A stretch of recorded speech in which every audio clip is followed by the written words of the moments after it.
여름 여행은 삿포로. 이제는 거의 공식 같죠. 여름 여행지로 삿포로만한 곳 없어요. 덜 덥죠? 음식 맛있죠? 정돈된 도시 안에 녹지도 많고 쇼핑이나 카페 투어도 좋고요. 거기에 조금만 외곽으로 나가면 바로 만나는 대자연, 이 싱그러운 여름빛 절대 못 잃어요. 그런데 이런 생각 해보셨어요? 이 도시는 왜 이렇게 잘생겼을까? 그냥 예쁜 줄 알았는데 보다 보면 이렇게 생긴 데는 이유가 있네 싶은 순간들이 있어요. 이번 영상은 예쁜 삿포로 그리고 이야기가 있는 여행지로서의 삿포로를 소개할게요. 삿포로로 갑니다. 인천을 출발해 2시간 40분. 일본 다른 지역보다는 거리가 조금 있어 비행시간도 살짝 더 걸려요. 항공료나 숙박비는 성수기, 비성수기 차이가 큰 편이에요. 보통 성수기는 6월 하순부터 시작되는 여름 시즌, 그리고 눈이 내리는 겨울, 삿포로 눈축제가 열릴 무렵이에요. 급의 계절은 지역 특성상 봄은 늦게 오고 가을은 빨리 와서 시기를 잘못 고르면 자칫 어정쩡한 계절이 될 수도 있어요. 비수기에는 항공권 숙소 요금이 상대적으로 저렴해지는 경우가 많아요. 그럼 삿포로 시내로 들어갑니다. 가는 방법은 크게 열차와 버스. 먼저 열차는 JR 신치토세 공항역에서 쾌속 에어포트를 타면 약 40분 만에 삿포로역, 70분 만에 오타루역까지 닿을 수 있어요. 도착지가 삿포로나 오타루라면 가장 빠르고 편한 방법이에요. 반면 스스키노나 오도리, 기타 도심 지역으로 간다면 버스가 더 편해요. 공항발 시내버스는 거의 10분, 15분 간격으로 자주 출발하고 삿포로돔, 스스키노, 오도리공원, 삿포로역 등 주요 지역과 호텔을 두루 지나가요. 호쿠도버스, 홋카이도 추오버스 두 회사가 운영하는데 노선은 거의 같고요. 다만 지불 방식은 회사별로 조금 달라서 스이카 같은 교통카드, 컨택리스 신용카드, 현금도 챙겨두는 게 안전합니다. 이 외에도 삿포로 맥주박물관, 마루야마 등으로 가는 버스 노선도 드물지만 따로 있어요. 삿포로 시내에 도착했습니다. 삿포로는 홋카이도에서 가장 큰 도시예요. 메이지 시대 전에는 남쪽에 있는 하코다테가 중심 도시였지만 메이지 시대 이후 일본이 홋카이도 개척을 본격화하면서 삿포로를 계획 도시로 키우기 시작합니다. 당시 홋카이도는 미 개척지였고요. 아무것도 없던 땅을 처음부터 신문명을 도입한 도시로 만든 거죠. 이때 미국식 도시계획을 참고해서 격자형 도로망과 기준점 중심 주소 시스템을 도입했어요. 그래서 삿포로 시내는 도시 구조가 바둑판처럼 반듯하고 버스나 지하철역 이름도 숫자가 붙고 주소처럼 생긴 게 많아요. 이런 삿포로 시내에서 여행자가 기억해야 할 역은 3곳이에요. 삿포로역, 오도리역, 스스키노역. 삿포로역은 JR 등 주요 철도망이 모이는 장거리 이동의 중심역이에요. 오타루나 하코다테처럼 다른 도시로 나갈 때 이용하게 됩니다. 오도리역은 삿포로 시내를 지나는 지하철 3개 노선이 모두 만나는 시내 교통의 중심 허브고요. 스스키노역은 삿포로에서 제일 번화한 곳, 숙소도 많이 몰려있고 밤에는 라멘 골목과 이자카야, 술집들로 꽤 활기찬 분위기가 이어져요. 밤까지 즐기기 좋고 또 삿포로에서 아침에 출발하는 투어의 미팅 장소가 스스키노 일대인 경우가 많아 숙소로 가장 인기 있는 지역이에요. 스스키노에서 카메라에 가장 많이 담기는 장면은 스스키노역 사거리 니카 위스키 사인이에요. 전차가 지나가는 타이밍까지 겹치면 딱 느낌이 나요. 삿포로는 대도시로는 드물게 여전히 전차가 다녀요. 도시 특성상 도로가 넓고 교통 혼잡도도 상대적으로 낮아 여전히 유지하고 있고 의외로 눈 많이 온 날 눈을 치우는 역할도 한대요. 관광지보다는 현지인들의 동선에 맞춰져 있어 여행 중 주 이용 수단은 되지 않지만 모이와야마 전망대에 간다면 이용해 볼 수 있어요. 다시 시내로 와서 삿포로, 오도리, 스스키노 이 세 역은 지하상가로 이어져 있어요. 춥고 눈 많은 삿포로에선 이 지하 통로가 사람들의 주 이동 루트가 돼요. 지하상가 안에는 쇼핑몰, 백화점, 카페, 잡화점까지 다양하게 있어서 지하상가 안에서 이동하고 쇼핑만 해도 될 정도예요. 대표 상점가가 한 군데 더 있어요. 오도리와 스스키노 사이에 다누키코지 상점가, 적당히 시끌시끌한 아케이드 상점가로 드럭스토어나 기념품 가게들이 많아요. 동서로는 오도리역을 중심으로 오도리 공원이 길게 이어집니다. 도심 한복판에 이렇게 넓은 공원이 있다는 건 계획된 도시 삿포로다운 설계라고 할 수 있어요. 홋카이도는 겨울이 길고 춥기 때문에 밖에서 활동할 수 있는 계절이 제한적이에요. 그래서 여름이 되면 사람들은 정말 공원으로 몰려나와요. 짧은 여름을 온몸으로 즐기고 맥주 축제 같은 다양한 축제들도 열어요. 그런데 이 공원을 조성한 이유는 단지 도시 조경 때문이 아니라 방화선, 불길 확산 방지선 개념으로 설계된 공간이래요. 겨울이 춥고 긴 삿포로는 겨울철 화재도 많았다고 해요. 동서로 길게 뻗은 녹지에 벤치와 분수대가 이어지고 공원 동쪽 끝엔 삿포로 TV타워가 있어요. 나 삿포로 왔어 인증샷 장소.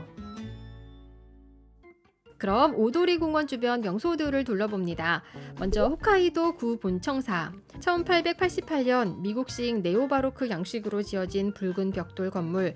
1909년 화재로 소실됐다가 복원했고 현재 도청은 다른 곳으로 이전했지만 구청사는 삿포로시의 표지 모델처럼 여전히 삿포로를 상징하는 장소로 남아있어요.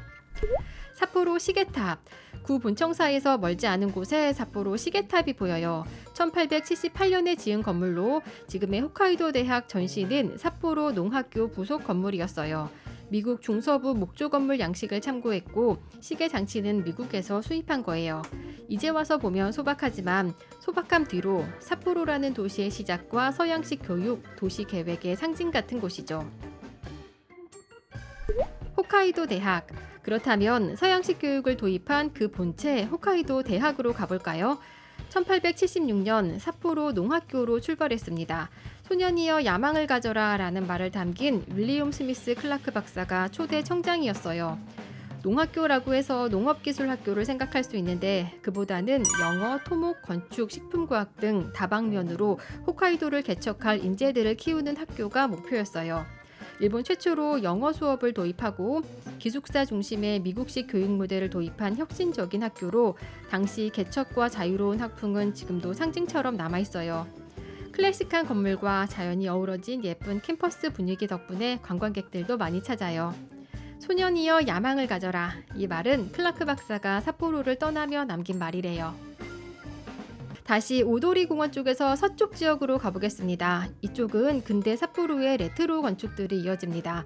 1926년 고등재판소 건물로 지어진 삿포로시 자료관, 영국풍으로 지은 2층 저택의 홋카이도 지사 공관, 1977년에 지은 근대미술관 등 건물이 도시와 어우러져 있어요. 삿포로에서 꼭 둘러봐야 할 명소냐 묻는다면 그렇다고는 할 수 없어요. 다만 주요 관광지 밖에 있는 조용히 자리를 지키는 오랜 건물들 사이를 걷는 느낌이 저는 나쁘지 않았어요.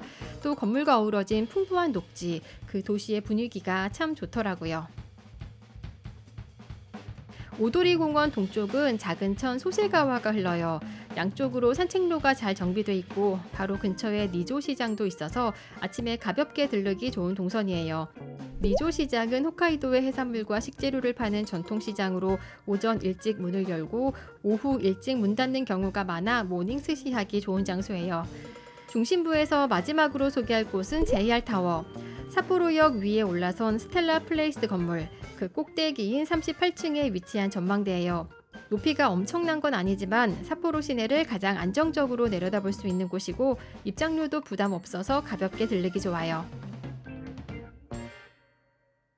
그럼 중심부를 벗어나 조금씩 이동해 볼게요. 먼저 공원으로 갑니다. 삿포로는 중심에 오도리 공원이 있지만 그 외에도 도심 곳곳에 공원이 잘 배치돼 있어요. 마루야마 공원.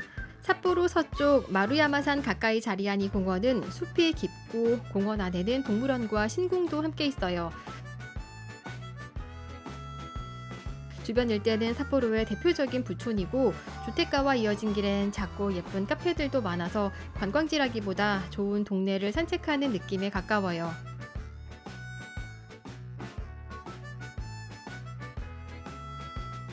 나카지마 공원.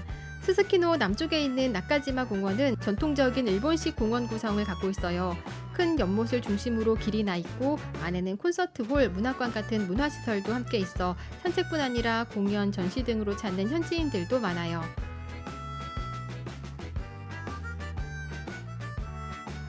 삿포로에는 도시의 이름을 딴 맥주부터 전국적인 인기를 얻은 과자까지 지역 이미지를 함께 만들어 온 브랜드들이 있어요. 각 브랜드의 체험 공간으로 가볼게요. 먼저 삿포로 비루엔 삿포로 맥주박물관. 일본 맥주 4대 브랜드 중에서 가장 오랜 역사와 전통을 가진 삿포로 맥주는 홋카이도 개척기부터 함께했고 깔끔하고 묵직한 맛 덕분에 꾸준히 사랑받고 있어요. 특히 현지에서 직접 맛보는 생맥주 삿포로 클래식은 꼭 마셔보세요. 삿포로 비루에는 원래 설탕 공장이었던 건물을 고쳐 만든 삿포로 맥주의 양조장이었어요. 1960년대까지는 실제로 이곳에서 맥주를 만들었고 양조장 이전 후 지금은 홋카이도 개척기를 담은 맥주 박물관이 되었어요. 그런데 사람들이 이곳을 찾는 진짜 이유는 삿포로 맥주와 양고기 징기스칸을 함께 맛볼 수 있는 비어홀이 있다는 점. 갓 뽑은 맥주와 즐기는 징기스칸 여기서 가능합니다. 성수기에는 미리 예약이 필요할 수도 있어요. 다음은 시로이 코이비토 파크. 하얀 연인이라는 뜻의 시로이 코이비토는 삿포로 공항 면세점은 물론 일본 전국 면세점에서 늘 인기 있는 과자죠. 이 과자를 만든 이시야 제과에서 운영하는 테마파크예요. 아담한 공간이지만 정원 분위기나 건물이 예뻐서 사진 찍기 좋고 아이들이 즐길 수 있는 유료 체험 공간도 마련돼 있어서 가볍게 둘러보기 좋은 곳입니다. 시로이 코이비토의 한정판 제품도 만나볼 수 있어요. 삿포로 도시를 걷고 있는데요. 이번엔 이 도시를 내려다보기 위해 전망대로 가겠습니다. 모이와야마, 모이와산 전망대로 갑니다. 삿포로는 일본 신 3대 야경 도시 중 하나로 꼽혔어요. 참고로 3대 야경이 여러 버전이 있는데요. 신 3대 야경은 특정 전망대 한 군데가 아니라 도시 전체의 야경 수준을 종합적으로 평가한 결과래요. 그러니까 삿포로의 JR 타워 전망대, 삿포로 TV타워, 겨울의 눈축제, 도심 일루미네이션까지 삿포로는 도시 전반적 야경 연출이 강한 편이죠. 그 중에서도 전형적인 야경 명소로는 모이와야마 전망대를 많이 찾습니다.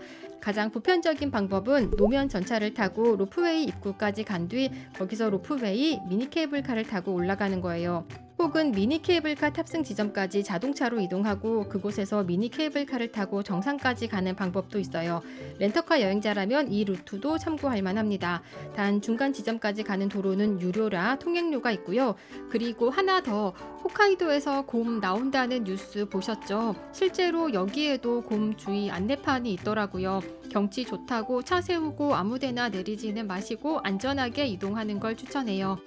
모이와야마 전망대, 야경 명소답게 일몰 시간대부터 야경 시간대에 인기가 가장 많습니다. 전망대에는 레스토랑이 있는데 보통 일찍 예약이 마감되는 것 같고 그 외 작은 카페와 기념품 숍이 있어요. 히치지가오카 전망대, 또 다른 전망지로 가봅니다. 삿포로 돔 뒤쪽, 도시와 자연이 갈리는 경계에 있는 지역, 삿포로 돔과 시내를 내려다볼 수 있는 전망지가 있어요. 히치지가오카 양의 언덕, 뜻 그대로 양이 방목되는 전망형 공원처럼 운영되고 있어요. 하지만 원래 이곳은 홋카이도 농업시험장이 있었던 자리래요. 홋카이도 개척기와 근대화 교육의 상징적인 공간이기도 하죠. 이곳에도 홋카이도 대학의 초대 총장이었던 보이즈비 앰비셔스 윌리엄 클라크 동상이 서 있어요. 다만 입장료가 있어요. 입장료가 있어서 뭐가 더 있나 보다 했는데 뭐가 더 있지는 않더라고요. 이제 조금 멀리 가보겠습니다. 최근 삿포로 여행 SNS를 장식하고 있는 장소, 일본어 한자를 우리 발음으로 두대불전, 영어 표기로는 부처의 언덕이라고 불리는 곳입니다. 이름처럼 언덕 위로 부처님의 머리만 살짝 드러난 모습이 인상적인 곳. 이곳은 삿포로 남쪽의 타키노 레이엔이라는 굉장히 넓은 묘지 단지 안에 있어요.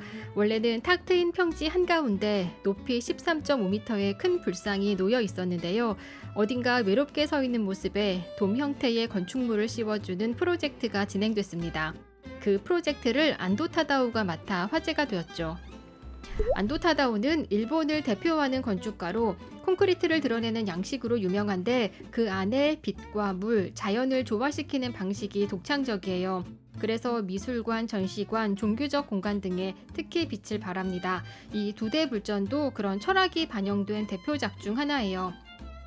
처음에는 정수리만 보이고 그걸 보기 위해 물 정원을 돌고 긴 터널을 지나서야 마주치는 대불, 그 모든 동선 자체가 하나의 설계예요.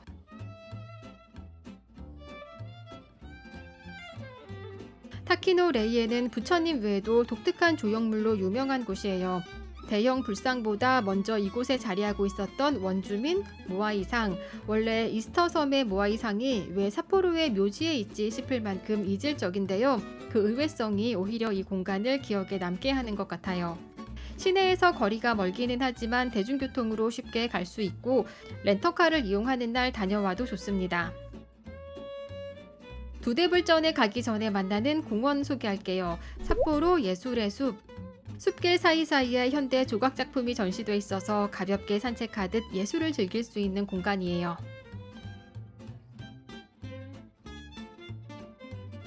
다음은 온천으로 갑니다. 일본 여행 갔는데 온천이 빠지면 아쉬운 분들 있죠. 조잔케이 온천. 삿포로 시내에서 남쪽으로 차로 1시간 정도 산속 계곡을 따라 형성된 온천 마을이에요. 도심에서 가깝지만 풍경은 완전 달라요. 계곡과 단풍, 온천, 그리고 오래된 료칸들이 이어진 공간이라 짧게 다녀오는 휴식 코스로 현지인들도 자주 찾아요. 하루 숙박해도 되고 데이스파, 당일치기 온천에서 온천만 즐기고 다시 삿포로 시내로 돌아가는 것도 괜찮아요.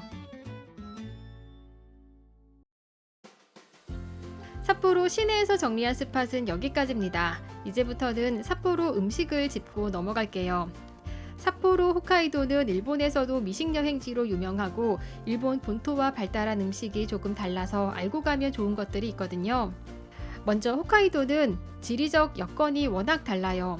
여름이 짧고 시원해서 작물의 당도가 높고 일교차도 커서 풍미가 진한 편이에요. 감자, 양파, 옥수수 같은 밭작물은 기본이고 축산도 활발해서 우유, 생크림, 버터 같은 유제품 퀄리티가 높고 돼지고기, 소고기도 지방 맛이 살아있어요. 또 해산물도 맛있습니다. 동서남북 바다로 둘러싸인 지형, 수온차가 큰 해역, 그리고 계절 따라 바뀌는 어종들까지.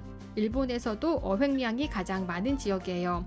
그래서 스시나 해산물 덮밥, 특히 게, 연어알, 성게처럼 부드럽고 진한 맛이 특징인 재료들은 홋카이도가 정말 맛있어요.